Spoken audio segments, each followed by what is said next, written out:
आपने अपने आप को आध्यात्मिक सफर में लगाया तो वो कहाँ से शुरुआत हुई? अयोध्या वृंदावन में जन्म लेने वाला बच्चा आध्यात्मिक यात्रा पे बचपन से निकल पड़ता है, क्योंकि सोसाइटी ऐसी है। अच्छे माता पिता मिल जाएं जो आपको आध्यात्मिक यात्रा पर भेजे, ये बहुत कम होता है। और राम जी के चरित्र को कितने लोग जानते हैं? ठीक बात। इनको तो भूल गए, तुम क्या खेत की मूली हो। लोगों के प्रिय श्री प्रेमानंद जी महाराज जी के शिष्य हैं। उन्होंने मुझे ऐसे ही देखा था, मैंने प्रणाम किया और ऐसे देखा, 2 सेकंड में लगा कि मैं भर गया। आपके हिसाब से सही क्या मार गया आज के युवा को अध्यात्म से जोड़ने? माँ का जो प्रेम था वो अभी आप इमेजिन कर सकते हैं, सोच सकते हैं, महसूस कर सकते हैं। आज के बच्चे कर सकते हैं? नहीं कर सकते, क्योंकि माँ तो आईटी कंपनी में जा रही है, उसने जो है दाई रख दी है। आज के विद्यालय वासना और पैसा और जीवन में जो मौलिक अर्थ ही पार्जन करने की व्यवस्था है, इसके अलावा कोई शिक्षा देते हैं। कोई भी किसी भी जाति परंपरा से आ रहा हो, क्या उसके भाई भाई का रिश्ता राम जी जैसा नहीं होना? बिल्कुल बिल्कुल बिल्कुल। आज के युवा को जो बहुत ज्यादा एक चीज खराब कर रही है, वो कर रही है बहुत ज्यादा काम वासना। वासना से पार, उससे भाग कर नहीं, उसको समझ कर जाया जा सकता है। मुझे बहुत अच्छा लगा इस दिव्य शो में आकर के, जहाँ पर आपके जीवन की होश की चर्चा हुई। ये मात्र वीडियो नहीं है, ये जीवन को एक ऊर्जा और एक नई शिखर पर पहुंचाने वाला। तो आप लोग पूरी वीडियो को अवश्य देखें।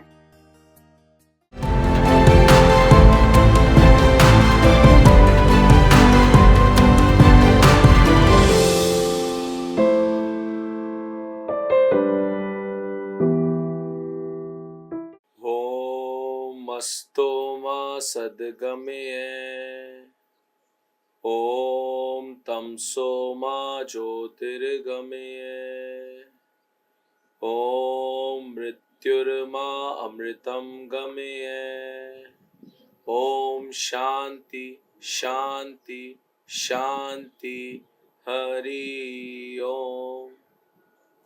सभी को मेरा दिल से बहुत बहुत प्रणाम और एक बार फिर आप सब लोगों का दिल से अभिनंदन है द उज्जवल शो। ये भी कुछ खास है and I am your host doctor Ujjwal Chugh. Once again I welcome all of you. आज एक और बहुत सुंदर स्पिरिचुअल आध्यात्मिक सफर पे, और आज के पॉडकास्ट की जो खास बात है, अक्सर मैं बहुत सारे मेरे जब प्रोग्राम्स यंगस्टर्स के साथ, युवाओं के साथ, यूथ एंड स्पिरिचुअलिटी पे भी होते हैं, और जैसा कि मैं हमेशा जिक्र करता आया हूँ कि स्पिरिचुअलिटी हर चीज का आधार है। और जब मेरे से भी लोग सवाल पूछते हैं इतने सारे कि जी आप सर ये कर रहे हैं, ये कर रहे हैं, ये कर रहे हैं, तो मेरा सारा आधार स्पिरिचुअलिटी है। आज के पॉडकास्ट की जो बड़ी खास बात है और जो बहुत मजा आने वाला है, मेरे साथ एक बहुत ही यंग कथावाचक, I would say again a youth youngster, बड़ी युवा अवस्था से उन्होंने अपने आप को आध्यात्मिक सफर में उतार दिया, समर्पित कर दिया। अयोध्या की बड़ी पावन भूमि में उनका जन्म हुआ और वहीं से बड़ी सरलता से, सहजता से उन्होंने अपना सफर शुरू करा। तो आज युवाओं के लिए, और क्योंकि एक युवा जब अपने आप को खुद उतारता है तो बड़ी सारी युवाओं की प्रॉब्लम होती है, तो उस पर बड़ी एक इंटेंस चर्चा और कैसे इस अध्यात्म की डोर को जोड़ा जाए, उस पर बड़ी एक सुंदर कॉन्वर्सेशन होने वाली है। एक बहुत ही युवा अवस्था में एक व्यक्ति जिसने अपने आप को पूरा का पूरा इसमें लगा दिया। तो दिल से अभिनंदन करते हैं अतुल कृष्णा जी का, बहुत दिल से। राधे राधे राधे जी, प्रणाम, बहुत बहुत आपका दिल से अभिनंदन आज के इस सुंदर से पॉडकास्ट पे आने के लिए। बहुत बहुत धन्यवाद उज्जवल भैया, आपने इस योग्य समझा कि इस आध्यात्मिक यात्रा का मैं भी आपका सहभागी हो सकता हूँ। आप अध्यात्म की यात्रा पे है तो आप मतलब ये तो कहना ही गलत होगा कि आप इस योग्य हैं। योग से तो बहुत ऊपर हो गया जब इस यात्रा में चल पड़े हैं। तो सबसे पहले कुछ भी चर्चा शुरू करने से पहले अगर आप अतुल भाई ये बता सके सबको कि आपका बड़ी यंग एज पे सफर इतनी अर्ली एज पे कैसे आ गया कि जहाँ पर आपने एक यंग एज पे आदमी को करियर की एस्पायरेशन होती है। इवन आज अगर हम बात करें, मैं बहुत सारे ग्रामीण बच्चों के साथ काम करता हूँ, छोटी छोटी जगहों के बच्चों के सपने होते हैं कि जी हमारे को दिल्ली जाना है, हमें ये करना है, करियर में कुछ करना है, बड़ा करना है। तो वहाँ पर आपने अपने आप को आध्यात्मिक सफर में लगाया, तो वो कहाँ से शुरुआत पूरी की पूरी? सबसे पहले हम लोग ये समझें कि आध्यात्मिकता क्या है। जिस स्पिरिचुअल या आध्यात्मिकता की हम बात कर रहे हैं वो क्या बाह्य घटित होता है, क्या बाहर घटित होता है, या इसका कोई सफर तय किया जाता है, ये समझने की आवश्यकता है आज के लोगों को जो आध्यात्मिकता को बाहर खोजते हैं जी। जबकि ऐसा है नहीं, आध्यात्मिकता आपकी एकदम पर्सनल है, आपकी व्यक्तिगत, आपके अंदर की जो यात्रा है, खुद को खोजने की जो यात्रा है, वो आध्यात्मिकता है।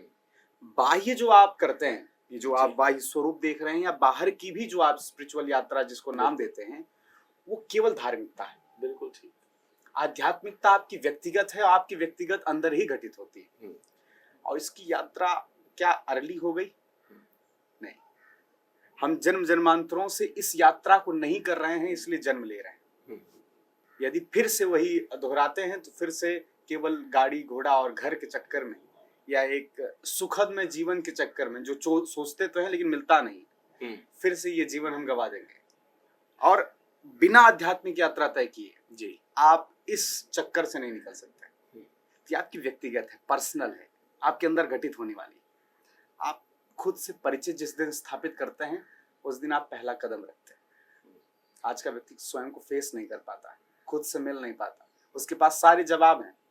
उससे पूछो तुम कौन हो तो अपनी डिग्रियां बताता है, उससे पूछो तुम कौन हो तो अपने संबंध बताता है, लेकिन ये सारे फेक एड्रेस, ये फेक संबंध है, रिलेशनशिप्स हैं। आपने बड़ा सुंदर फिलोसफिकली तो इस चीज को कहा और बहुत सुंदर तरीके से कहा, बट जस्ट एक, क्योंकि मेरा जो मूलतर इस चीज को मैं फिर जान करके उस सवाल पे इसलिए पूछना चाहूंगा, क्योंकि कहीं ना कहीं मेरी मतलब हम जैसे कि हम ऑफ कैमरा भी चर्चा कर रहे थे आप और मैं, कि आज की आपकी हमारी ये चर्चा कहीं ना कहीं भारत के युवाओं के लिए एक प्रेरणा का स्रोत बन सके। क्योंकि आज की डेट में जहाँ पर युवा, जैसा कि आप कह रहे थे ना कि वो फेस नहीं कर पाता, एक बच्चा मतलब कभी उस समय होता था, आजकल तो यंग अवस्था पे हार्ट अटैक, सुसाइड सुनना तो आम बात हो चुकी है युवा अवस्था में, जो कि कभी होती ही नहीं थी, दूर दूर तक।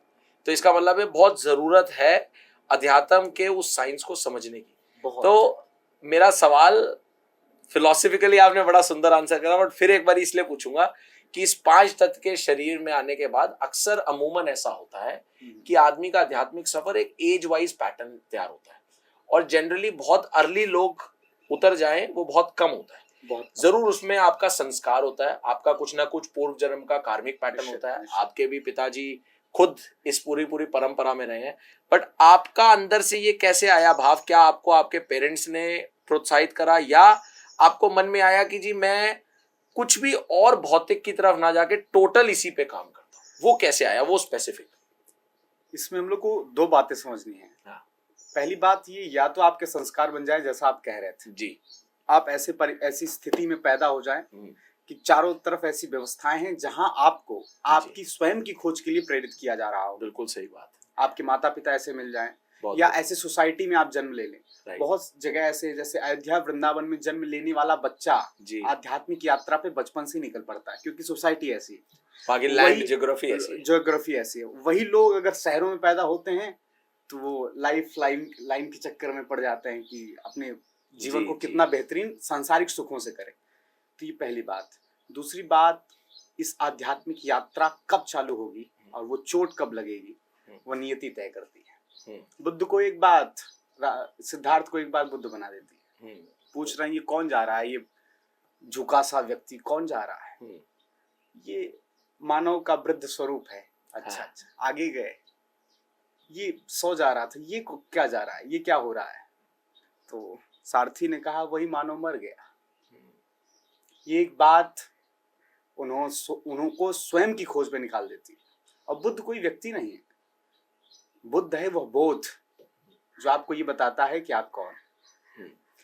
अब ये जो 5 भौतिक शरीर है, मेरे लिए कपड़े के अलावा तो कोई नहीं, कुछ नहीं है। और जो इस रास्ते में है वो देखते भी है, शास्त्रों का अध्ययता भी ये देखता है कि भगवान कह रहे हैं कि ये केवल कपड़ा है, बार बार बदलना है इसे। बिल्कुल, इसमें आप रहते हो, ये जान जाओ, यही आपकी आध्यात्मिकता है। हाँ, तो यही एक बड़ा सुंदर सवाल है, क्योंकि मैं आपसे आपका एक बारी दृष्टिकोण, पर्सपेक्टिव को जरूर समझना चाह रहा हूँ।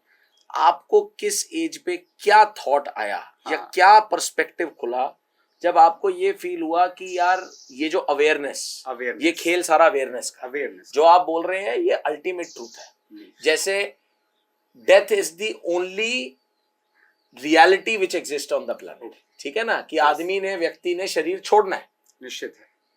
मतलब मैं समझूंगा किसी से आप पूछ लीजिए, इसके लिए कोई एजुकेशन नहीं चाहिए, मगर कितने % लोग इसके लिए अवेयर हैं?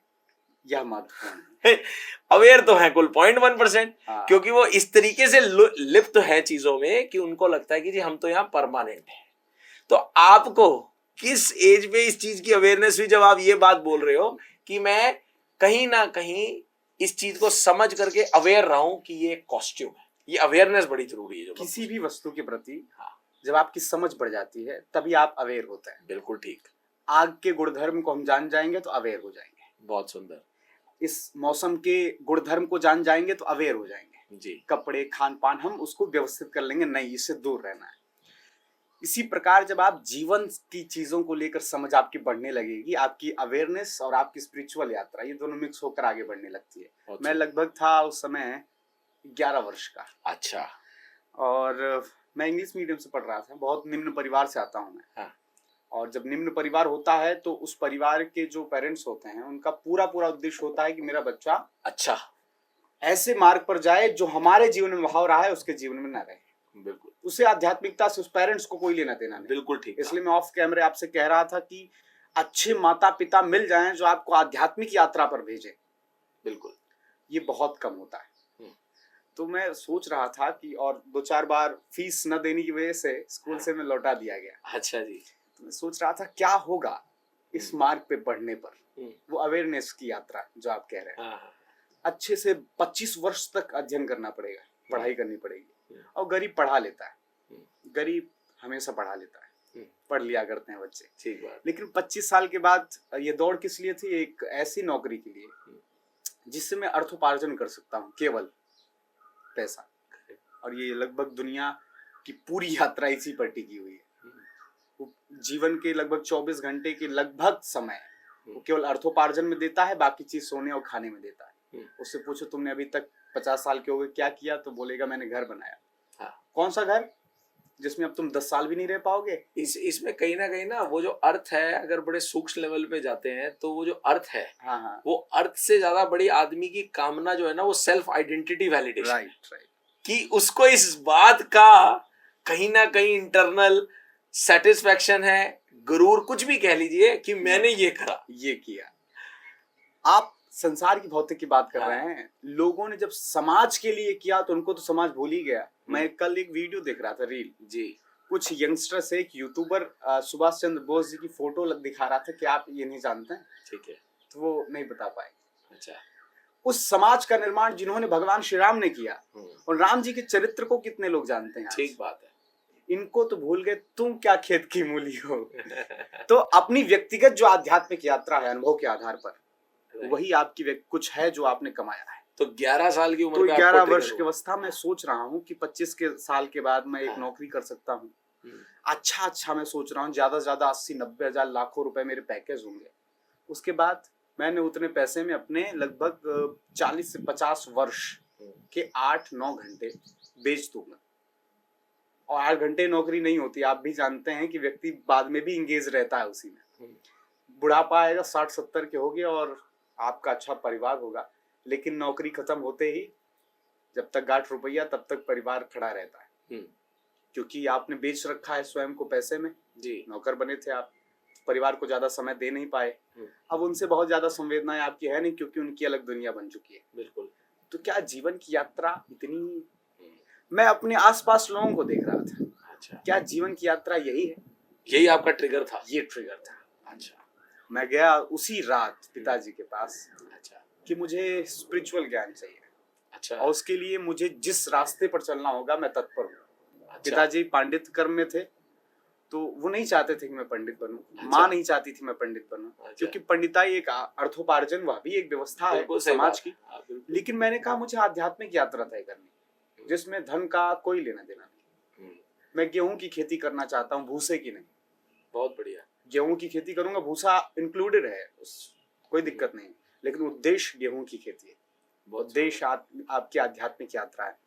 तो फिर उन्होंने गुरुकुल में प्रवेश दिलवाया। अच्छा। और जब आप स्वयं की रुचि से कोई कार्य पसंद करते हैं तो उसमें आप 100% देते ही हैं। और यात्रा वहां से शुरू होते हुए वृंदावन के ग्रंथों को, श्रीमद् भागवत जी को प्रवेश करते हुए, कृपा होते हुए, अयोध्या में रामचरितमानस, वाल्मीकि रामायण, रामचरित्रों में गोता लगाते हुए, और मैं जन जन के बीच में मात्र भगवान के गुणगान को लेकर के प्रकट हुआ। बहुत सुंदर, बहुत कि सुंदर, वो भी अपने जीवन के मौलिक उद्देश्य को जान सके। बहुत सुंदर, बहुत सुंदर।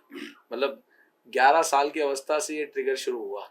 अच्छा, लोगों के लिए मैं जरूर बताना चाहूंगा, सारे ऑडियंस के लिए, कि ये जो आजकल बहुत ज्यादा लोगों के प्रिय श्री प्रेमानंद जी महाराज जी के दीक्षित शिष्य हैं, तो वहाँ 11 साल के पे तो ये हुआ गुरुकुल गए, तो उनके पास किस साल में पहुंचे? वहां पर मैं लगभग 2018-19 में पहुंचा था। अच्छा, मेरी यात्रा कथा की शुरू हो चुकी थी। अच्छा, लेकिन जब तक गुरु जीवन में प्रवेश गुरु सानिध्य बहुत जरूरी है, तब तक आपको सही मार्ग नहीं मिलता है। लेकिन हाँ, घर पे गुरु नहीं मिलता है, रास्ते में मिलते हैं, ये लोग याद रखें। बिल्कुल। जो लोग घर पे गुरु चाहते हैं वो फिर भ्रम में हैं, और अगर घर पे गुरु मिल रहे हैं तो यात्रा भी आपने प्रारंभ नहीं की और गुरु पहले मिल गए, तो फिर मुझे लगता है आपको उस गुरु से सावधान हो जाना चाहिए। गुरु सदैव रास्ते मिलेंगे आपकी यात्रा की। आपकी यात्रा प्रारंभ होनी चाहिए और वो गतिशील होनी चाहिए। और जब आप ऐसे मोड़ पर खड़े होंगे कि अब नहीं पता है किस रास्ते पर जाना है, वहां गुरु मिलता है। अपने आप यूनिवर्स आपके लिए भेजेगा। आपको बनाना पड़ता है, जलाने गुरु आते हैं। बहुत सुंदर। तो आपने आध्यात्म की यात्रा प्रारंभ भी नहीं की और सीधे गुरु चाहते हैं, तो ऐसा नहीं होता। ये तो वही वाली बात हो गई कि आप कर्म करो और यूनिवर्स आपका नेचर अपना आप प्रकृति। बिल्कुल, गुरु को आपको नहीं खोजना होता, गुरु आपको खोज लेता है। बहुत सुंदर, क्या बात है। और मुझे लगता है कि जिस रास्ते पर जिसके लिए आप निकले हैं वही गुरु बनकर आता है। बहुत बढ़िया। और वो चाहे आपकी आध्यात्मिक यात्रा हो या फिर और कोई भी यात्रा हो आपकी। अच्छा, और फिर गुरु का जीवन में प्रवेश हुआ तो रस भर गया, पूरा बहुत आनंद भर गया। और उनकी वाणी नहीं, उनकी मात्र दृष्टि काम कर जाती है। गुरु का तो हर एक पहलू आपका कल्याण कर देता है। वो बोल कर ही नहीं करते, वो देख ले तो तुम्हारा जीवन बदल जाएगा। उन्होंने मुझे ऐसे ही देखा था, मैंने प्रणाम किया और ऐसे देखा, 2 सेकंड में लगा कि मैं भर गया, मैं रस से भर गया, मैं एक सिद्धांत, एक परंपरा से भर गया। ऐसा लगा कि किसी बड़े ने मेरा हाथ पकड़ लिया। क्या बात है। मैं अनाथ से सनाथ हो गया। आपको तो क्या बात है, आपको तो बहुत बढ़िया सानिध्य मिल गया। इतना सानिध्य मिल गया। फिर वहां से जब सफर आगे जीवन बदला और एक नवीन हुआ, क्योंकि आपका वास्तविक जन्म तो गुरु के पास जाने पर ही होता है, पुनर्जन्म होता है। पुनर्जन्म होता है। फिर वहां से जब कथा की यात्रा शुरू हुई, तो अब मैं कथा को बोल नहीं रहा था, अब बुलवाया जा रहा था। अब मैं कथा को जी रहा था। क्या बात, क्या बात। अब मैं कथा में डूबा हुआ था। हर एक पात्र मुझे दिख रहे थे, उनकी संवेदनाएं, उनकी यात्राएं, उनके संकल्प, उनके प्रेम से मैं ताल्लुकात रख रहा था। और अब जब समाज में कथा होती थी तो लोगों के जीवन में उतर जाती थी। बहुत बढ़िया, बहुत बढ़िया। तो ये यात्रा, इसका पूरा क्या बात, कृपा गुरु। आपने बड़ा सुंदर, आपको तो अब मेरा ना इसी से देखिए, आपने जैसे अभी बड़े सुंदर तरीके से आपका सफर ट्रिगर आया कहाँ से।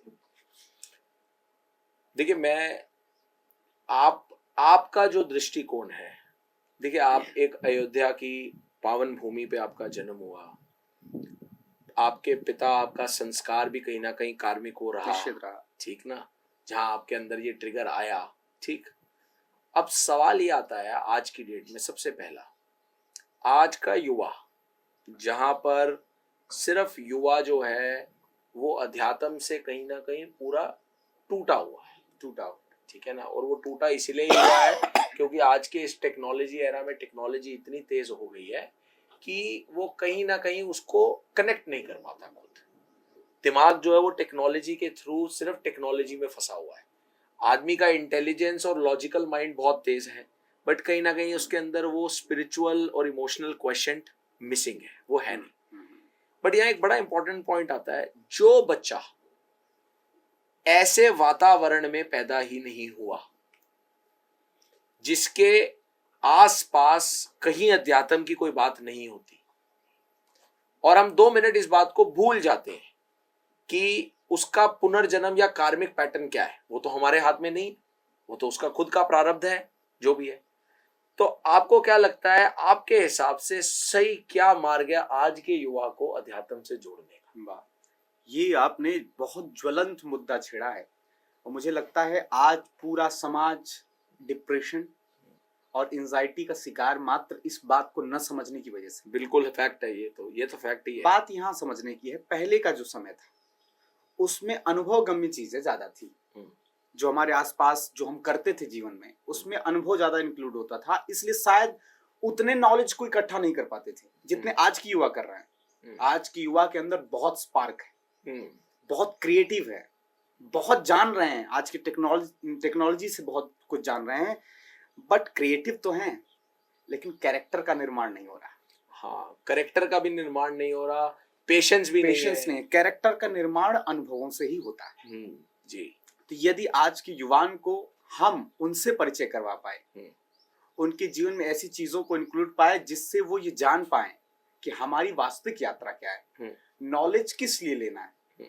एक थ्योरी प्रैक्टिकल के लिए ही होती है, लेकिन आज थ्योरी केवल रह गई है। जीवन में चीजें सारी थ्योरिकल हो गई हैं। थ्योरी की जानकारी आज के युवान को बहुत है, लेकिन वो लेबोरेटरी में या फिर शोध संस्थान में जा करके उसको प्रैक्टिस नहीं कर पा रहा है।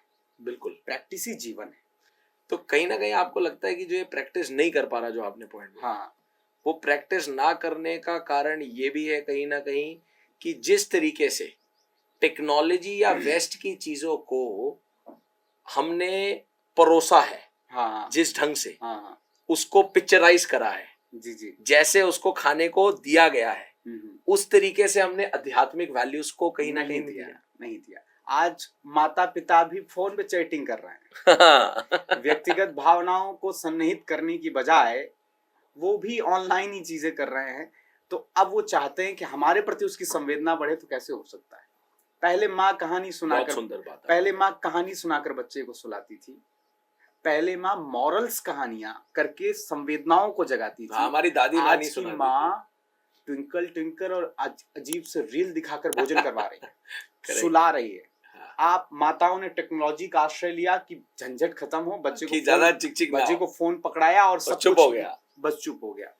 अब आप चाहो कि वो बड़ा हो कि आपके प्रति संवेदनशील हो और उसका कैरेक्टर बने एक बेटे का, दिस इज नॉट पॉसिबल। बेटे को कैरेक्टर में उतारने के लिए स्वयं को संस्कारवान करके बनाना पड़ेगा। बहुत सुंदर आपने, तो मैंने कहा प्रैक्टिकली ही ये संभव है। आपने बहुत सुंदर बात बोली। वो कहते हैं ना, जिस तन लागे उस तन जाने। हाँ, तो जो आप दूसरे को बनाना चाहते हो, पहले वो खुद जीना पड़ेगा। बिल्कुल। हाँ, बच्चे कभी भी आपका कहना नहीं करते, बच्चे वो करते हैं जो आप करते हैं। बहुत आपको स्वयं प्रैक्टिकली अपने जीवन में अपने संस्कारों में उतारना पड़े। आपको कुछ नहीं करना, बच्चा अपने आप देख करके आपके प्रति संवेदनशील। बहुत सुंदर। तो मुझे भी आज भी अपनी माँ की कहानियां आपको भी याद होंगी। जी। माँ की कहानियां याद होंगी। माँ का जो प्रेम था वो अभी आप इमेजिन कर सकते हैं, सोच सकते हैं, महसूस कर सकते हैं। आज के बच्चे कर सकते हैं? नहीं कर सकते। आज के बच्चे नहीं कर सकते, क्योंकि माँ तो आईटी कंपनी में जा रही, तो उसने जो है दाई रख दी है। दाई जैसे तैसे दूध पिला देती है, और शाम को आते माँ इतनी थकी रहती है कि उसको लोरी सुनाने का कहाँ समय है। नहीं, तो इसमें देखिए, आपने जो भी एक बात बोली, इसमें एक, क्या आपको लगता नहीं है कहीं ना कहीं आज के इस युग में जैसे एडवांसमेंट हुई है, जो आपने अभी बात बोली कि शिव शक्ति के साथ शक्ति उतनी ही आगे आ गई है एज अ फीमेल, अगर हम बात करें, एक नारी की बात करें समाज में, और ये जो कारण है, क्या ओवर इन्वॉल्वमेंट ऑफ फीमेल, एक नारी का वर्क कल्चर में, टेक्नोलॉजी में ओवर इन्वॉल्वमेंट का कारण है, या जो बहुत सारे लोगों का देखना है कि जी जन्मों जन्मों से या पीढ़ियों से नारी प्रताड़ित की गई है, उस कारण से है? क्योंकि इस पे एक हमेशा डिबेट रहती है। बहुत समझने की और बहुत खुले विचार से समाज को समझने की आवश्यकता है कि दो पहलू हैं। मैंने कहा कि आपका एक जीवन और आपका एक कैरेक्टर, आपकी लाइफ कैरेक्टर, ये दोनों को संतुलित करके ही आप बहुत सुंदर जी सकते हैं। मेरा स्वभाव ठीक नहीं है, मैं कितने भी पैसे वाला हूँ, दो कौड़ी का है। बिल्कुल ठीक। मेरा स्वभाव बहुत अच्छा है, लेकिन मेरे पास संसाधन नहीं है और व्यवस्थाएं नहीं है, तो भी मेरा जीवन कठिनाई से गुजरने वाला है। बिल्कुल ठीक बात है। या दोनों चीजें व्यवस्थित हैं, तो दो लोगों को ये काम दिया गया समाज के व्यवस्थित स्वचालन में और निर्माण में, पुरुषों को और स्त्रियों को। बिल्कुल। तो जो सबसे छोटा काम था वो पुरुषों को दिया गया कि तुम जीविका चलाओ, जीविका मात्र चलाओ। बहुत बड़ा खेत है, आप बड़े बड़े धनपति हैं, तो क्या खुद काम करना चाहते हैं? तो आप ऐसे व्यक्ति को काम पे लगाते हैं जो और कुछ विशेष नहीं कर सकता है, तो तुम खेत संभालो, तुम ये करो, तुम घर की ये व्यवस्था देखो। लेकिन बहुत ज्यादा कोई अपने दिमाग के विकसित स्तर पर है तो उसको और बड़ी सेवा दी जाती है। बिल्कुल ठीक। इस पूरे समाज के निर्माण की जो भूमिका थी वो स्त्रियों को दी गई।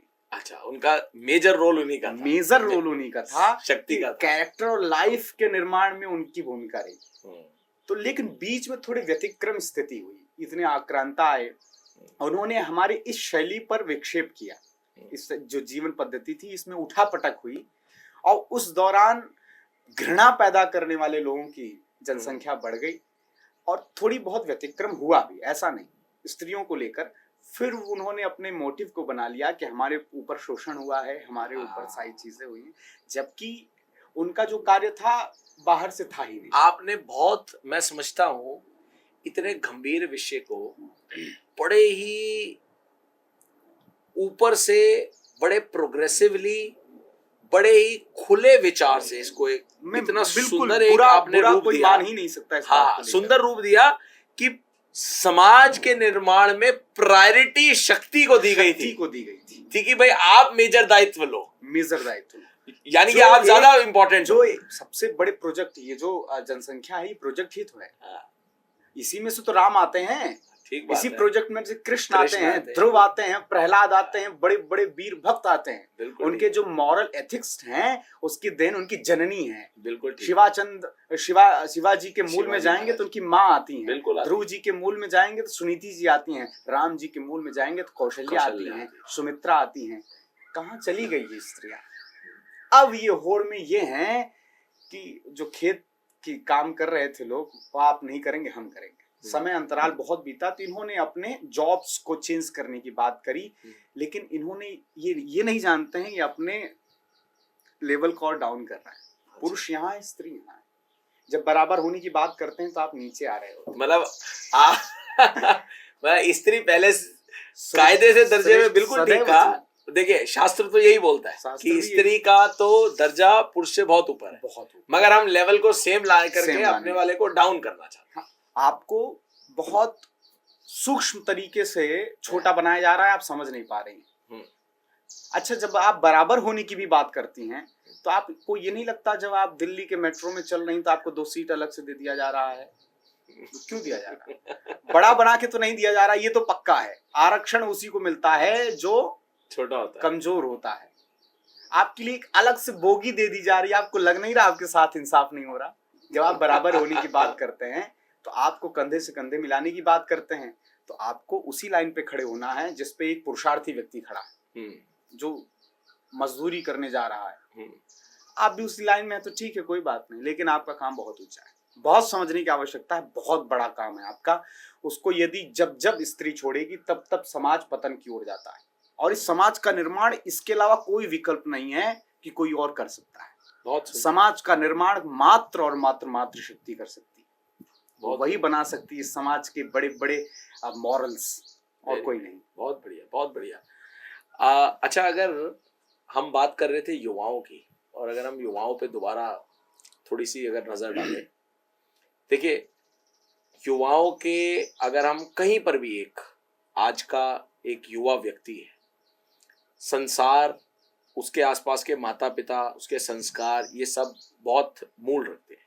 एक बड़ी इंपॉर्टेंट और बहुत महत्वपूर्ण चीज आती है आज की डेट में, जो कि है हमारा एजुकेशन सिस्टम। तो स्कूल में एक आदमी को आदमी भौतिक के साथ उतना ही आध्यात्मिक बैलेंस को लेकर के चले, उसके लिए कुछ बड़े इंपॉर्टेंट संशोधन करने की जरूरत है। और आपने जो भी मुद्दे में आप छेड़ रहे हैं, ये ऐसा बहुत कम होता है कि हर एक पॉइंट ऐसा हो कि वो क्रांति घटित कर दे समाज में।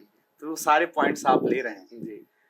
2 ही पाठशालाएं हैं पूरे समाज के निर्माण में। एक जो पहले आपने चर्चा की, माँ का घर, माँ की गोद, पहली कक्षा जी, जहां पर उसके अंदर भावनाओं को निहित किया जाता है, उसके अंदर पात्रताओं का निर्माण किया जाता है, उसके बाद उसकी जर्नी में जिन संसाधनों की जरूरत होती है उसका निर्माण विद्यालय करता है। बिल्कुल। किसी ने कहा था, शायद नाम नहीं मुझे पता, उसने कहा कि किसी देश को बर्बाद करना है तो उसकी आने वाली पीढ़ी को संस्कृति से, उसके संस्कारों से भ्रष्ट कर दीजिए, तो वह देश अपने आप खत्म हो जाएगा। और आज हमारा देश कुछ उसी राह पर है।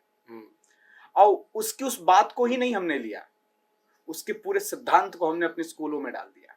आपको याद होगा, आप जब पढ़ते थे तब तक भी बातें थोड़ी बहुत ठीक थी। अब अगर मैं ये कहूं कि आज के जो कॉन्वेंट स्कूल्स हैं या आज के जो विद्यालय हैं वो हिरण्याकश्यपु के विद्यालय हैं, तो यह बात गलत नहीं होगी। क्योंकि जब मैं भागवत पढ़ रहा था तो मैंने हिरण्याकश्यपु का विद्यालय देखा, जिसमें प्रहलाद जी पढ़ने जाते हैं। वहां पर संडामर्क जो वहां के प्रिंसिपल थे, हाँ। वो यही बता रहे थे कि बोलो हाँ। हिरण्याकश्यपु भगवान है, हिरण्याकश्यपु का ही नाम जप करो। अभी आपने हिरण्याकश्यप की बात करी ना, मुझे आज सुबह सुबह मैं गाड़ी में आ रहा था, हाँ। तो क्योंकि बात हुई तो मेरे को एकदम से हिरण्याकश्यप सुन करके आया। अभी दिल्ली हाई कोर्ट ने आज और कल की है न्यूज, आपका जो दिल्ली पब्लिक स्कूल द्वारका है, हाँ। उस पे बहुत बड़ा मतलब एक पूरा का पूरा मोर्चा हुआ है और उस पे पूरा का पूरा केस फाइल हुआ है, क्योंकि कुछ बच्चे जो फीस नहीं दे पा रहे थे उनको लाइब्रेरी में बंद करके क्लास नहीं देनी थी। तो कोर्ट ने ये बोला है कि ये बड़ा इनडिग्निटी वाला काम स्कूल से कभी उम्मीद नहीं की जा सकती, क्योंकि स्कूल का काम कभी भी पैसा बनाना नहीं था, विद्यालय नहीं था। तो आपने जो भी हिरण्याकश्यप वाली बात, हिरण्याकश्यप का जो अर्थ है वो पैसा ही है। जिसकी आंखों में हिरण्य सोना हो, मतलब पैसा हो, जिसकी आंखें केवल पैसे की तलाश करें, वो हिरण्याकश्यप है।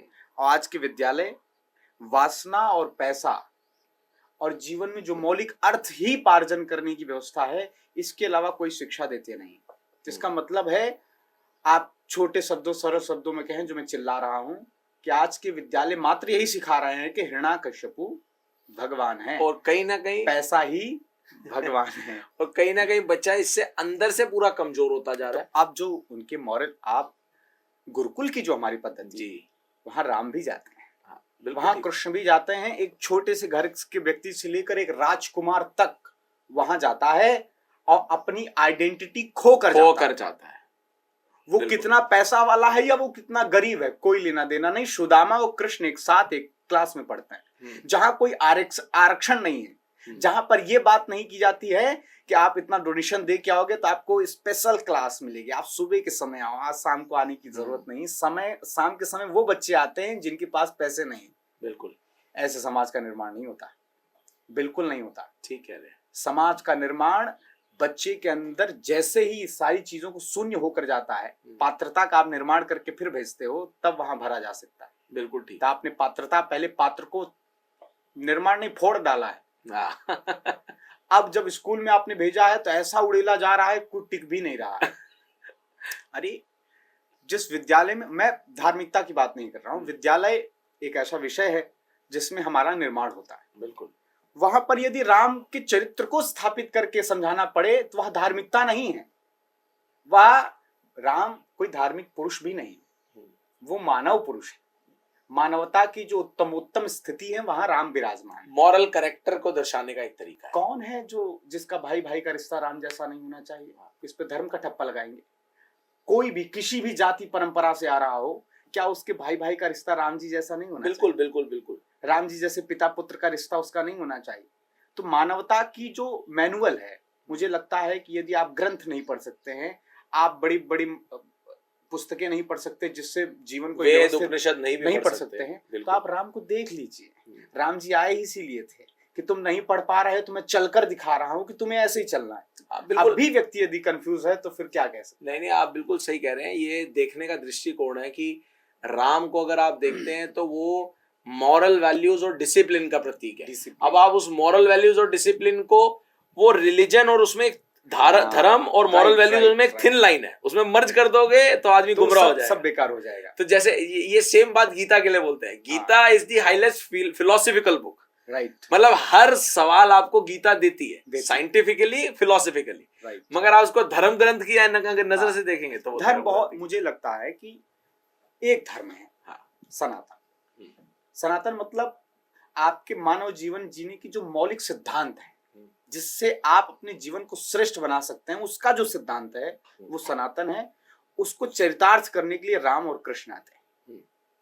अब इससे जो ज्यादा रिलेट करता है वो हिंदू हो जाता है, और कोई अपने तल से रिलेट करता है वो मुस्लिम हो जाता है, ईसाई हो जाता है, सिख हो जाता है, जैन हो जाता है, आर्य समाजी हो जाता है। ये जितने लोग हैं मात्र सनातन धर्म के सिद्धांत को टच करने की कोशिश कर रहे हैं। इन्होंने बस अपने रास्ते को एक नाम दे दिया। आप मूल में गहरे में जाएंगे तो देखेंगे सबकी फिलॉसफी आकर यहीं रुक जाती है। एक सुप्रीम पावर है कोई एक, यहीं आके सब मौन हो जाते हैं। सब मिल जाते हैं। तो महत्वपूर्ण इतना है जिस पर हम बात जी। कर रहे हैं कि विद्यालयों में इन सारे मॉरल्स विषय Moral वस्तुओं को हम ऐड करें, उनको प्राइमरी दें, हाँ, और बच्चों के जीवन को बनाने की चेष्टा करें। बिल्कुल। बाकी वो जो करेंगे उससे पैसे आएंगे भाई। कहीं ना कहीं आप बच्चे को लाइफ के लिए तैयार कीजिए, दूसरी चीजों में तो वो हैं तैयार हो ही जाए। गुरुकुल में जाने के बाद हमारे यहाँ राम आकर अपना ही बिजनेस संभाल रहे होते हैं, अपने ही राजपीठ पर ही बैठ रहे होते हैं। सुदामा जाके अपनी पंडिताई कर रहे होते हैं। जिनका जो कार्य था वो अपने आप के रथ हो गए। लेकिन गुरुकुल क्यों गए थे? गुरुकुल में गए थे वो इंसान बनने के लिए, मानव बनने के लिए, मानवता की शिखर पर बैठने के लिए। अपने कार्य में आध्यात्मिक यात्रा यही है, अलग से कुछ नहीं। टीका चंदन आध्यात्मिक यात्रा नहीं है, ये कपड़े पहनना आध्यात्मिक यात्रा नहीं है। आध्यात्मिक यात्रा है खुद की खोज। जो निकला वो स्पिरिचुअल हो गया। एक विलियम आया था जंगल में, उसकी कार खराब हो गई और ड्राइवर ने कहा कि थोड़ा सा रुके, बस 2 मिनट में स्टेपनी चेंज करूंगा। और हमारे यहाँ उल्लू होता है, उल्लू जंगल में बोलता है, तो उसने कहा हु। विलियम ने सोचा कोई मुझसे पूछ रहा है, आई एम विलियम। हु, उसने अपने बाप का नाम बताया। हु, उसने अपना काम बताया। फिर उसने कहा हु। विलियम चुप हो गया। अब उसके पास उत्तर ही नहीं था। अब वो क्या और परिचय दे। उसने दरवाजा बंद किया और पैदल चल दिया। ड्राइवर ने कहा कहाँ जा रहे हैं? बोले, उसने कहा कि ये चौथे हु का उत्तर जानने जा रहा हूं।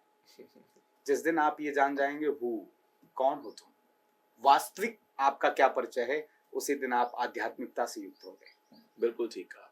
हनुमान जी से रावण पूछता है, रे बंदर तू कौन है? हनुमान जी ने कहा बात तो बड़ी अच्छी पूछी है, छोटा मोटा जवाब नहीं चलेगा। मैं ये कह दूं कि मैं हनुमान हूँ, ये तो मेरे शरीर का नाम है। मैं ये कह दूं मैं पवन पुत्र हूँ, वो मेरे पिताजी का नाम है, इसलिए लोग कहते हैं। मैं कह दूं आंजनेय हूँ, वो तो मेरी माँ के गर्भ से मेरा जन्म हुआ है, इसलिए मुझे लोग आंजनेय कहते हैं। वहां पर श्री हनुमान जी ने रिवर्स गियर लगाया। पहले मैं कहाँ था? माँ के गर्भ में, उससे पहले पिता के धातु में, उससे पहले पिता के रक्त में, उससे पहले अन्न में, उससे पहले आकाश में। और रिवर्स गियर लगा के जब अपना उद्गम पता लगाया तो भुज उठा के कहते हैं रावण दासो हम कौशलेंद्र। हमारा जो ओरिजिनल आइडेंटिटी है उसकी खोज ही आपकी आध्यात्मिक यात्रा। बिल्कुल। इस बात को जो समझ गया, जो पंथ, जो मजहब, जो व्यक्ति, जिस उम्र का व्यक्ति जी, बस उसका जन्म वहीं से शुरू हो गया। बहुत सुंदर, बहुत बाकी जैसे आप न जाने कितने करोड़ों जन्म लेकर फिर मर के जिए हैं, ये भी अभी तक की यात्रा तो वैसी ही थी कुछ। उसी दिन आपका जन्म होगा निर्वाण का, जिस दिन आप इस यात्रा की ओर निकलेंगे अपनी जानकारी के, अपने से मिलने के। आपने बहुत सुंदर बात करी। तो क्योंकि कहीं ना कहीं ये बात जो हमारी चल रही थी कि विद्यालयों में इस चीज को प्राइमरी इसलिए भी बनाना अब जरूरी है क्योंकि अक्सर हम देखते हैं ये कुछ वैसी सी स्थिति है जैसे सिद्धार्थ गौतम बुद्ध बने और उनपे जो एक बड़ी सुंदर सी बात आती है ना कि आज तक उसको प्रोटेक्टिव रखा, बाहर की चीजें पता नहीं थी। वो तो गौतम बुद्ध बनाने का वो जो ट्रिगर था वो वही कहानी थी जो आप बता रहे थे कि आदमी। तो आजकल क्या हो रहा है कि वही उनके पिताजी ने जो कार्य किया सिद्धार्थ के, वही आज इस समाज में कर रहा है। बट दिक्कत ये है कि वो ट्रिगर बाहर जैसे ही बच्चा जाता है तो उसमें अधिकांश लोगों को जब वो झटका लगता है तो उस ट्रिगर को ट्रांसफॉर्मेशन में ना बदल के डिप्रेशन और सुसाइड में बदल देते हैं। और चाहिए आज के बच्चों को खुला छोड़िए, स्वतंत्र छोड़िए, प्रश्न करने दीजिए, भागने दीजिए, बस आप उनपे यात्रा करने दीजिए, उनका संस्कार और मॉरल इतना स्ट्रॉन्ग कर दीजिए कि वो अपना रास्ता ना छोड़े। अच्छा, अगली एक बड़ी इंपॉर्टेंट जो फिर मैं इसलिए पूछ रहा हूं क्योंकि आप ने भी बड़ी बड़ी युवा अवस्था में अपने आप को डाला। तो क्योंकि ना होता क्या है कि जैसे मैं हमेशा ना आज भी कनेक्ट करता हूं, मैं जब मैंने बहुत ही एज अ यंग शुरू करा अपने, समझता हूँ 18-19 साल पे, तो मुझे बाद में जाकर के इस बात को मैं बाद में जाकर के कनेक्ट कर पाया पीछे मुड़ करके कि लोग इतने ज्यादा क्यों जुड़ जाते थे। तो बाद में मुझे समझ आया कि हर आदमी को अपने से रिलेट करता है। भाई एक युवा आदमी वो तब बहुत ज्यादा रिलेट कर पाता है जब उसको बात समझ आती है, बट समझ आ रही है साथ साथ में वो युवा के मुख से उन्हीं के मुखारबिंद से व्यक्ति बात कर रहा है। जैसे आप और हम बात कर रहे हैं कि भाई हमारे ही बातचीत से निकल रही है। तो एक बड़ा इंपॉर्टेंट आज का प्रेसिंग इशू है, आप उसको कैसे देखते हैं और आप उसके लिए कोई सटीक, कोई स्ट्रॉन्ग, कोई ठोस, आपको लगता है कि जी आपके पास कोई तरीका जो आप अपने खुद के काम से, अपने खुद के दृष्टिकोण से सजेस्ट कर सके। आज का युवा जितना जितना भौतिक होता गया, आज के युवा को जो बहुत ज्यादा एक चीज खराब कर रही है, वो कर रही है टू मच, जो कि उसके दिमाग में हमेशा रहती है, बहुत ज्यादा काम वासना। काम वासना इतनी तेज है, वो कहते हैं, इसको एक बड़े उदाहरण से समझते हैं कि जैसे हम अपने आध्यात्मिक सफर पे रखते हैं, तो ये एक अपने आप ही अंतर्मुग्ध होकर के आदमी का एक आनंदमय सफर है, आनंद मिलता है। ठीक है, अब आदमी काम वासना की तरफ खींचा चला जाता है, जो कि कुछ क्षण भर की एक एक्साइटमेंट है।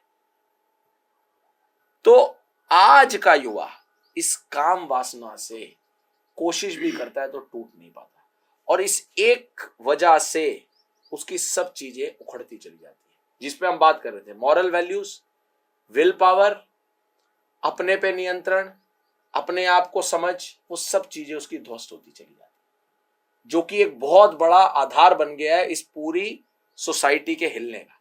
तो आप क्या समझते हैं कि क्या ऐसा कोई तरीका है जिससे वो इस चीज से बच सके? बात बिगड़ इसलिए रही है क्योंकि हम भाग रहे हैं, जाग नहीं रहे हैं। बात कभी भागने से नहीं बनने वाली। इस संसार से या यहाँ के गुणधर्म से आप भाग करके पार नहीं जा सकते। 4 आपके गुणधर्म हैं, आहार, निद्रा, भय, मैथुन। ये आपके नैसर्गिक गुणधर्म। आपका खाना, आपका सोना, आपका डरना और ये वासना, ये आपका नैसर्गिक है और आपके शरीर की मांग है। समाज ने, माता पिता ने, स्कूल्स ने मिल करके प्रारंभिक जो आपके अंदर उदित हुआ था, जन्म लेते ही जो प्राप्त हुआ था आपको, आहार, भूख लगी, निद्रा लगी और डरे, इन तीनों को उसने तो आपके अंदर जन्म लेते ही देखा और आपने भी देखा। इसलिए इन तीनों को साधने के लिए आप जुट पड़े। ये स्कूल, ये माता पिता और जिन मॉरल्स की बात करें, तीनों को साधना ही है। बिल्कुल। भोजन क्या करें, कब करें, कैसे करें, ये सिखाया गया कि नहीं? बिल्कुल। सोएं कब, ये सिखाया गया कि नहीं? डरें किससे, किससे नहीं, यह सिखाया गया आपको। लेकिन मॉरल्स चेंज, हार्मोन्स चेंज हुए तो फिर ये मैथुन आया। बिल्कुल। इसके लिए आपके पास क्या व्यवस्था बनाई समाज ने? इसके लिए व्यवस्था ही नहीं बनाई। इसके लिए व्यवस्था ही नहीं बनाई। और जब इसके लिए व्यवस्था नहीं बनाई और जिसके लिए रास्ता ही नहीं, वहां पर चलता हुआ व्यक्ति गलतियां ही करेगा। और फिर वो अपने अनुभव के आधार पर सीखता भी है, गिरता भी है, लेकिन सिखाया नहीं समाज ने, बल्कि डराया ज्यादा। गलत बात, गंदी बात, ये बात नहीं, ये बात नहीं। तभी आजकल बहुत सारे मैं देखता हूँ बहुत अच्छे धर्म ये शुरू से नहीं हुआ है। हमारा सनातन धर्म इतना विकसित है कि हमारे यहाँ काम शास्त्र की रचना की जाती है। हाँ, बिल्कुल, काम शास्त्र है। हमारे यहाँ खजुराहो का मंदिर बना दिया जाता है मात्र वासना को समझने के लिए। वासना से पार, उससे भाग कर नहीं, उसको समझ कर जाया जा सकता है। उसमें जी करके ही आप उसको समझ सकते हैं। समझ करके समझोगे। मुझे आग के गुणधर्म जान जाऊंगा तो मैं दूर हो जाऊंगा आग से। इसका मतलब मुझे हाथ जलाने की जरूरत नहीं है। अगर मैं समझ भी गया, दूर से भी समझ गया, उसके भाप से, उसकी अग्नि के तेज से, तो मैं उसको छूंगा नहीं। बिल्कुल ठीक बात। अब इसका लोग गलत ना अर्थ ले लें, इसलिए मैं ये बात कह रहा हूँ। हाँ, कि हमें उसको छू करके ही समझ, उसको एकदम जी करके। अब तो महाराज जी ने कहा, ओशो भी यही बात कहते रहा। ओशो जी ने ये बात कही तो लोगों ने इसको गलत अर्थ में लेकर के जीवन को सेक्स टू समाधि को उन्होंने कुछ और बना दिया। वो सेक्स तक ही रुक गए, आगे बढ़े ही नहीं, आगे ही नहीं बढ़े। तो मैं ये बात बहुत स्पष्ट तरीके से कह देना चाहता हूँ, मेरी बातों को भी इस अर्थ में न लें। आग को समझने के लिए हमें हाथ जलाने की जरूरत नहीं है। वासना को समझने के लिए वासना में पूरी तरह उतर करके जरूरत नहीं कि उस समझेंगे। वासना की प्रक्रिया है जो समझने की, उस पर आगे बढ़िए। और जैसे आपने सारी चीजों को साधा, आहार को, निद्रा को, भय को, ठीक वासना को साध कर ही आप इन चारों गुणधर्म, जैसे आप भोजन को ठीक साध लेते हैं तो आप शरीर पर काबू पा लेते हैं, स्वास्थ्य पर। निद्रा को साधते ही आप अवेयरनेस की यात्रा कर लेते हैं, एक चैतन्यता की स्थिति लेते हैं। डर पर काबू पा करके आप अपने जीवन को और व्यवस्थित कर लेते हैं। वासना को साधने की आवश्यकता है आज के समाज को। तो आपको क्या लगता है इसके तो साधने का क्या तरीका है? क्योंकि देखिए आजकल जब हम देखते हैं कहीं कहीं बहुत अच्छे अच्छे इस चीज के लिए भी इनिशिएटिव शुरू हुए, जहां पर इस चीज पे खासकर अब सेक्स एजुकेशन दी जाती है, और उसके बहुत सारे अच्छे रिजल्ट ये भी निकले, जहां पर एक बच्चा यंग अवस्था पे, क्योंकि इस पर्टिकुलर चीज पे उसको ज्ञान नहीं दिया जाता था और माँ बाप हम्म। खासकर बात नहीं करते थे पहले के। हाँ, अब धीरे धीरे विचार खुल रहे हैं विचार लोगों खुल के। रहे हैं और वो बात करते और हैं। आप देखेंगे कि इस पर जैसा जैसा समझ लोगों का बढ़ता चला जाएगा, ठीक वैसे वैसे लोग इससे पार भी उतरते चले जाएंगे। बिल्कुल ठीक कह रहे हैं। बट इस समझ में मैं जो एक चीज महसूस कर रहा हूँ, इस समझ में आदमी के पास जो समझ आ रही है वो बहुत ही, अगर आप देखेंगे, हद से ज्यादा, मतलब जो उसकी सूक्ष्म गहराई है उस तक तो पहुंच नहीं पा रहे। नहीं, उस तक नहीं पहुंच रहे, है ना? उसकी जो धरातल पे पड़ा है हाँ। उसको समझ करके वो ये तो समझ रहे हैं कि हमें किस चीज में उतरना चाहिए, किस चीज में नहीं उतरना चाहिए, मगर इस जंजाल से नहीं निकल पा रहे हैं। और ना समझी का ही एकमात्र हाँ। परिणाम है। जैसे मैं आपको उदाहरण दूं, एक विद्यार्थी पढ़ाई करने आया शहर, हाँ। और वो जिस मकान में रहता था उस मकान की एक मालकिन थी, और वो पैसे लेने देने का काम करती थी। तो जो लोग पैसे नहीं दे पाते थे, आप जानते हैं कि गुंडे रखते हैं, गुंडों से पिक्चरों में देखा होगा, पैसे न देने पर उसको मारा जाता है। वो रोज खिड़की से दिखता था, वो बुढ़िया बैठती थी कुर्सी पर, उसके 4 मुस्टंडे उसके बाउंसर होते थे, और किसी एक व्यक्ति को पिटाई हो रही होती, तू पैसा कब देगा। खिड़की से देखता था, बताओ कितनी निर्दयी है ये औरत होकर, और बुजुर्ग होकर के लोगों को मारती है, इसको मार देना चाहिए। वो रोज देखता, और रोज का यही काम था, कोई पिट रहा होता है और रोज उसके दिमाग में यही आता है कि इसको तो मार देना चाहिए, बताओ बेचारों को मारती। तो सालों बीत गए पढ़ाई करते, एक दिन घर से उसके पैसे नहीं आए फीस जमा करने के लिए। तो उसने कहा ये तो काम ही यही करती है, पैसे लेने देने का, तो मैं जाकर इससे बोल देता हूँ पैसे मुझे इस महीने के दे दो, आप अगले महीने घर से आएगा तो मैं दे दूंगा। और वो गया, और बुढ़िया कुर्सी पर बैठी थी, उसने सामने पढ़ करके मात्र ये कहा कि मुझे पैसे दे दीजिए, मैं आपको अगले महीने दे दूंगा। इतने में उसको न जाने क्या हुआ, वो दौड़ कर गया, और उस समय उसने बुढ़िया का गला दबा दिया, और तब तक दबाए रखा जब तक वो मर नहीं गई। थोड़ी दूर आया, उसी पर जगह पर खड़ा हुआ, तब उसे होश में आया कि ये मैंने क्या कर दिया, ये मैंने क्या कर दिया, मैंने मार दिया। अब उसे होश में आया। बहुत सारे ऐसे केसेस आप देख रहे होंगे समाज में कि मर्डर करने वाले को पता ही नहीं कि उसने मर्डर कर दिया, और डॉक्टर कह रहे होते हैं, वो जो मशीनें होती हैं कि हाँ ये सही कह रहा है, लेकिन ये बेहोश चित्त का ही परिणाम था। आज का व्यक्ति निर्णय भी बेहोश चित्त में लेता। उसने दिन भर रोज डेली ये सोचा था कि इसको मार देना चाहिए, इसको मार देना चाहिए, इसको मार देना चाहिए, और उसके साथ वही घटना घटी। तो कहीं ना कहीं आप, मतलब मैं ये कहना चाह रहा हूँ कि आज समाज में बलात्कार की ये घटनाएं मात्र वासना को न समझी की वजह से, बार बार चिंतन की वजह से घट रही है।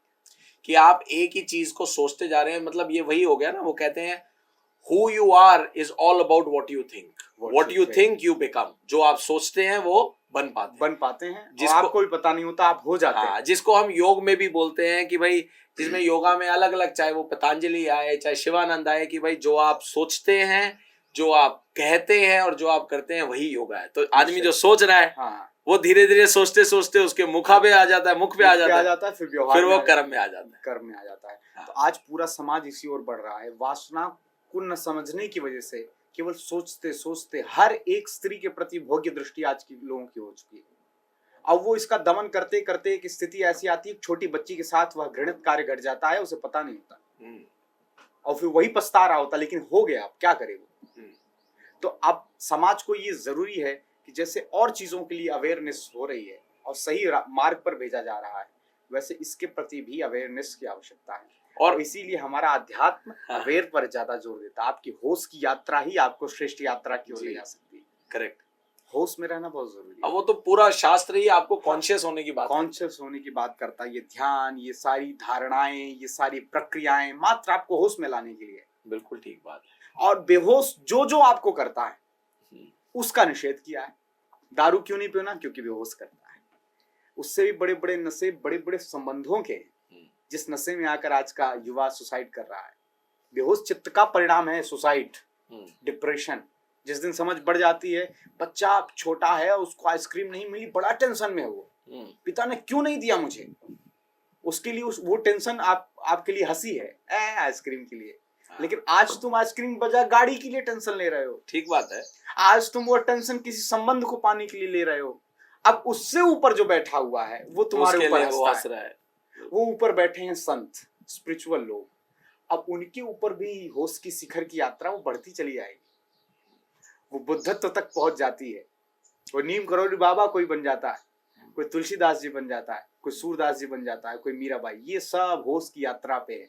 बहुत सुंदर, बहुत सुंदर। और इसी यात्रा पर हमें चलने की जरूरत है, और इसे आध्यात्म कह सकते हैं। तो आपके हिसाब से, आपकी अपनी जितनी भी समझ से आपने जो जो करा है आज के युवाओं के लिए, अपना जो उनको भौतिक ड्यूटी निभानी है उसको निभाते निभाते होश की यात्रा को कैसे ट्रिगर करें? होश की यात्रा बस ये है कि वर्तमान में रहने की चेष्टा की जाए, जितना आप कॉन्शियसली अवेयर रह सकें। हाँ, हम यदि भूत में ट्रेवल करते हैं, हम यदि भविष्य में ट्रेवल करते हैं, यहीं पर हम चूकते हैं और डिप्रेशन, एंजाइटी को जन्म देते हैं। यदि आप प्रयास करें, आप वर्तमान में रहें, तो आपकी आध्यात्मिक यात्रा वहीं से शुरू होगी। ध्यान आपके चलते फिरते घटित होना चाहिए। ध्यान करना नहीं है, ध्यान देना है। किन पर? जो हम करते हैं, जो वस्तुएं हम पानी पी रहे हैं तो ध्यान होना चाहिए। हमारी उंगली तक हिल रही तो हमें उस पर ध्यान होना चाहिए। ये आपकी अवेयर वाली जो यात्रा है, धीरे धीरे आप साध सकते हैं। एकाएक चमत्कार नहीं घटित होगा कि वो टीवी में आप देख रहे हो कि किसी ने, संत ने हाथ रखा और प्रकाश सा पूरा अंदर हो गया। ऐसा अभी आपने जो कहा ना पानी वाला, उसके लिए मतलब बड़ा सुंदर, ये इस चीज को कहीं ना कहीं मैंने इसका एक एग्जाम्पल, एक बड़ा उदाहरण सुंदर सा कंडक्ट करा हुआ है कि जैसे क्या होता है कि अवेयरनेस आदमी की छोटी छोटी चीजों के प्रति, छोटी छोटी चीजों वो हमारी छूट जाती है और हमें ये नहीं पता होता उसका मोल क्या है। तो जैसे आपने मैंने पीछे एक कैंप लगाया जिसमें क्या करा कि थका दिया बच्चों को पूरा दिन की झुलसती धूप में आउटडोर एक्टिविटीज करके। अभी जब वो झुलसती हुई एक्टिविटीज करते करते आए तो थके हुए, अभी उनके लिए जो सबसे परम, जो सबसे मतलब उनके लिए दिल से जो वो एक ही चीज की तलाश कर रहे थे वो था पानी। और वो पानी उनको जान करके आधा घंटा और नहीं दिया गया। तो पानी का जो महत्व है, पानी के प्रति अवेयरनेस, पानी के प्रति कॉन्शियसली सचेत होना, हो गए। तो यही अवेयरनेस, छोटी छोटी चीजों से अगर हम होश की यात्रा कर रहे हैं तो परम होश की यात्रा एक दिन घटित हो जाएगी। और मैं समझता हूँ कहीं ना कहीं अगर आदमी इतना अवेयर रहेगा ना, तो जब हम बात अभी जो कर रहे थे कि आदमी क्यों काम वासना में स्लिप कर जाता है, तो वो स्लिप नहीं करेगा, वो रुक जाएगा। आप ये बताइए, क्या अगर होश में आप हैं तो वासना घटित हो सकती है?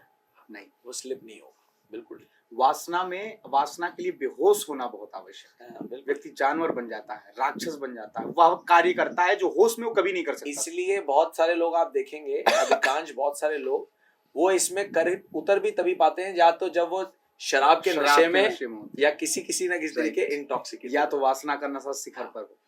लोग इसलिए कितने ड्रग्स लेते हैं, क्या क्या करते हैं बेहोश होने के लिए। आप होश में आइए, जो अच्छा है, जो श्रेष्ठ है आपकी यात्रा के लिए, आपसे जुड़ जाएगा। बिल्कुल ठीक बात है। और जो कचड़ा है, खराब है, वो अपने आप। और इवन अगर हम इसको उस एंगल से देखें कि जो लोगों का साइकोलॉजिकली सेटअप किसी वजह से, किसी कारण से माइंड डिस्टर्ब्ड है, तो वो आदमी भी कॉन्शियसली अवेयर नहीं है, वो भी किसी ना किसी नशे के सफर में ही है। मैंने कहा नशा शराब को डिफाइन नहीं कर सकते। बिल्कुल, संबंधों का भी बहुत बड़ा नशा है। बिल्कुल है। हर चीज का आपके पास नशा हो सकता है। किसी भी वस्तु की आदत, यह जाने बगैर कि वो हमारे लिए सही है गलत है, इस आदत को ही नशा कहता है। बिल्कुल ठीक बात। भोजन भी एक नशा ही है। जिस दिन आपने उसको साध लिया, उस दिन आप अवेयर में आ गए। हम कुछ भी खाए जा रहे हैं, यहाँ भी तो नशा ही है। बिल्कुल। जीभ की चटोरी के चक्कर में ठेले पे खड़े हैं, या जानते हुए कि हमारे कोलेस्ट्रॉल ज्यादा हो रहा है, बीपी हाई हो रहा है। बिल्कुल, ये भी नशा ही है। बिल्कुल। जब मर्जी वो सो रहे हैं, ये भी नशा है। चाहे जिससे डर रहे हैं, ये भी नशा है। इसी प्रकार वासना। पहले तो इसको बहुत हल्के में लेने की आवश्यकता है। बहुत बड़ा मुद्दा जीवन का नहीं बनाना है, बस हमें होश में चलते रहना है। ये सारी चीजें अपने आप आपको समझ में आने लगे। बहुत बढ़िया। अब यहाँ भी अपनी यात्रा का एक पड़ाव, मैं कल भी नया हूँगा, मैं आज भी नया हूँ। ऐसा ही होना चाहिए। होश की यात्रा में आप रोज नए होते हैं। बिल्कुल ऐसे ही होता है। क्या पता कल मैं मिलूं तो किसी और अनुभव, और ऐसा ही होता है आपका। रोज जितनी भी आप जगह जाते हैं, लोगों से मिलते हैं, आप कॉन्शियसली अवेयर रहते हैं, आपको प्रकृति तो अपने सचेत होते रहते हैं, आप एकदम नए होते रहते हैं। अवेयरनेस का खेल ही यही है। अवेयरनेस आपको रोज, यदि आज भी तुम 10 साल पहले की बातें कर रहे हो, वहीं अटके हो, तो आप ठीक यात्रा पर नहीं। बिल्कुल ठीक। बहुत सुंदर। रोज नहीं होनी चाहिए, तब बात बनेगी। बहुत सुंदर। तो मैं समझता हूँ बहुत सुंदर और बड़े जो आज के ज्वलंत मुद्दे हैं ना, उस पर बड़े सुंदर बड़े इंटेंस कॉन्वर्सेशन को बड़े सुंदर सुंदर तरीके से राइट आपने राइट कि ये सहज व्यक्ति भी समझ सकता है जो झोला लेके मेट्रो में खड़ा फोन देखते हुए जा रहा है, आपकी रील आगे जो बहुत भैया की, सुंदर। वो भी अगर छोटी बात में ये समझ गया कि आज, और ये संकल्प जो आपने सुन रहे हैं जी ये बहुत आगे के लिए करने की जरूरत नहीं है कि क्या? हम अब ऐसे ही जिएंगे, नहीं, आज अभी का है ये। अभी का है। बिल्कुल बस रोज व्यक्ति अगर ये संकल्प कर ले, आज मुझे अवेयर रहना है दिन भर, बिल्कुल ठीक बात। सालों साल रहूंगा ये बात छोड़ दो, आज मुझे रहना है, आज दिन भर मैं होश की यात्रा करूंगा और शाम को रिसाइकल करूंगा कि आज मैंने क्या क्या किया, बिल्कुल सब कुछ आज में ही है। आज में ही है। हाँ। प्रतिदिन यह सुबह संकल्प हो कि आज मैं होश में रहूंगा, बस बात बनी। ये जो आज वाली बात है, हाँ, इसको साइंटिफिकली बड़े सुंदर तरीके से अपने एक प्रसंग में जय कृष्ण मूर्ति बड़े सुंदर तरीके से जय कहते हैं। कृष्ण जय कृष्ण मूर्ति, जय कृष्ण। वो जय कृष्ण मूर्ति कहते हैं कि जो आप आज हैं, जो भी है, किसकी वजह से?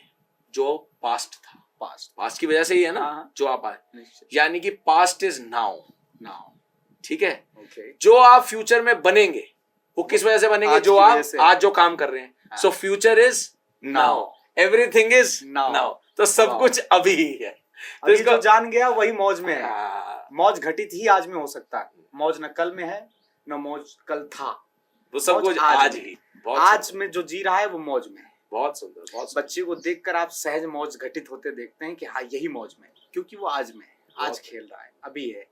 आप अपने मन को, अपने शरीर को, अपने प्राण को जब एक जगह स्थित कर देते हैं तो मौज घटित होने लगता है, आनंद घटित होने लगता है। फिर आपको वह मौज आनंद किसी बाह्य वस्तु या बाह्य संबंध से नहीं चाहिए होता है, आपके अंदर होता है। बहुत सुंदर। और वास्तविक आनंद तो आपके अंदर ही है। आप ये आज नहीं तो कल जान जाएंगे, कल नहीं जानेंगे तो परसों जान जाएंगे, कि जानेंगे जरूर कि आपके अंदर ही आनंद है। बिल्कुल ठीक है, बहुत सुंदर। बहुत बाह्य वस्तुओं से नहीं मिलने वाला। बहुत अब आप अगर ये सोच रहे हैं बुगाटी आ जाए तभी हमको आनंद मिलेगा, तो बैठ लेना बुगाटी पे, मिल जाए तो बताइएगा। कुछ क्षण भड़का, उसके बाद फिर खाली, फिर खालीपन, फिर बिल्कुल पता ठीक। लगा कि अपने पास ही कुछ मिसिंग है, कुछ मिसिंग है। हम रोजमर्रा की जिंदगी में सब चीजों के लिए समय निकालते हैं, अपने लिए भी निकालें, बिल्कुल। तभी बात बनेगी। 10 मिनट, आधा घंटा, 1 घंटा, आप जितना अपने आप से प्रेम करते हैं बिल्कुल ठीक उतना है। समय तो निकालिए। रात बीत जा रही गर्लफ्रेंड से बात करते हुए, दिन बीत जा रहा है लोगों से मिलते हुए, तो 10 मिनट तो कम से कम अपने लिए निकालो कि बैठकर फोन एक साइड में हो और कमरे की कुंडी अपने लगी साथ हो और अपने साथ हो, और ये कम से कम ये पता हो कि तुम अपने साथ हो। बिल्कुल। फिर आप देखोगे कि धीरे धीरे जब आपकी अपने साथ मित्रता बढ़ती चली जाएगी। एक्चुअली कारण क्या है, मैं जैसे बड़े सारे युवाओं के साथ जब चर्चा करता हूँ, इस पे भी बड़ा इंपॉर्टेंट चीज ये समझने की है कि बहुत सारे लोग अपने साथ बैठने से भी क्यों डरते हैं, क्योंकि आदमी आज फेस ही नहीं करना चाहता। हाँ, क्योंकि क्या होता है जब हम अपने साथ बैठते हैं ना, तो सारी सबकॉन्शियस से आपके जितनी भी इम्प्रिंट और सच्चाइयां हैं वो बाहर निकलती हैं। और आज की डेट में सबसे बड़ी दिक्कत क्या है कि आदमी सच्चाई को नहीं फेस करना चाहता और अपने आप आप फेस किसको फेस नहीं करना चाहते हैं? आप उसको फेस नहीं करना चाहते हैं जिसके साथ आपने गलत किया, हाँ, बिल्कुल। जिसके साथ आपने हिंसा की है। तो आज का व्यक्ति सबसे बड़ा हिंसक है, क्योंकि स्वयं के साथ कर रहा है। इसलिए खुद को शीशे में नहीं देख सकता है, खुद को देखने के लिए क्रीम पाउडर और न जाने क्या क्या लगाता है कि मैं अपने आप को न देख पाऊं। हाँ, बिल्कुल ठीक कह रहे हैं। बट कहीं ना कहीं आध्यात्मिक सफर पे ये जरूरी भी है, ये जरूरी है। इसके बगैर कुछ नहीं हो क्योंकि सकता। ट्रांसफॉर्मेशन डिस्पोंडेंसी के बाद ही शुरू होती है। अर्जुन निश्चित। का विकार वो विषाद के बाद ही शुरू हुआ। विषाद के बाद गीता शुरू शुरू ही होता है। विषाद से होती है। जब अर्जुन ये कहते कि सब मैं छोड़ क्या दो। हूँ, हाँ, शिष्यस्ते हम साधु माम हाँ। त्वाम प्रपन्नाम, जब आप शून्य की स्थिति में हाँ। अपने आप एज इट इज जैसे तुम हो उसे स्वीकार करके बैठ जाते हो, तो कृष्ण की गीता शुरू हो जाती है। मतलब उससे भी और आपकी एक स्थिति आएगी जहां आप कहोगे जी मेरे से कुछ हो ही नहीं रहा। यही कारण है हाँ। कि हजारों वर्षों से लोग गीता पढ़ रहे हैं लेकिन उतर नहीं रही। मुझे बहुत अच्छा लगा इस दिव्य शो में आकर के, जहां पर आपके जीवन की होश की चर्चा हुई, और ये जो बीच में स्टार्ट कर रहे हैं या आगे बढ़ाने की कोशिश कर रहे हैं, एक एक बात जो उज्जवल भैया ने की, पॉइंट उठाया इन्होंने, वो सभी हमारे जीवन में क्रांति घटित करने वाला है। ये मात्र वीडियो नहीं है, ये जीवन को एक एक ऊर्जा और एक नई शिखर पर पहुंचाने वाला है। तो आप लोग पूरी वीडियो को अवश्य देखें, और इस तरीके से गेस्ट आते रहते हैं यहाँ पर, मैं ये जानता हूँ, और आप सभी लोग जुड़े रहें, और जो भी व्यवस्थाएं होती है जुड़ने की, सब्सक्राइब करने का, और भी उनसे सब से आप इस स्रोत को तो मत छोड़िएगा, जुड़े रहें सभी लोग। राधे राधे।